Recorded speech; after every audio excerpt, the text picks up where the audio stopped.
Hey everyone! Welcome back to our channel. Today, I'm sharing 7 hidden WordPress 7 features you aren't using yet, but absolutely should be to boost your site's performance, security, and ease of use.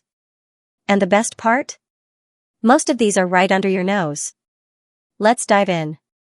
1. Block Editor, Gutenberg, Enhancements. WordPress 6.0 Plus has supercharged the block editor. Use reusable blocks to save time on repetitive content, and explore block patterns for stunning layouts. Tip: right-click a block to convert it into a reusable block. 2. Full Site Editing, FSE. FSE lets you edit headers, footers, and layouts directly, no more messing with code. Pro tip: save your custom templates to reuse across pages. 3. Improved Site Health Tool. Navigate to Tools Site Health for a quick check. It now offers actionable insights to optimize speed and security. 4. Automatic plugin and theme updates with backups. Set your site to auto-update plugins and themes, but always pair this with regular backups. Use plugins like Updraft Plus for peace of mind.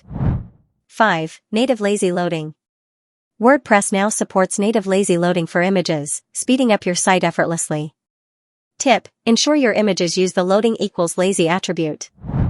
6. Improved accessibility features. WordPress 7 enhances accessibility, from better keyboard navigation to color contrast options. Make your site more inclusive with these built-in tools. 7. Query Loop Block. Easily showcase recent posts, products, or custom content with the new Query Loop block, no coding needed. So, those are 7 hidden WordPress 7 features you should start using today. If you found this helpful, give us a thumbs up, subscribe for more tips, and drop your questions below. Thanks for watching.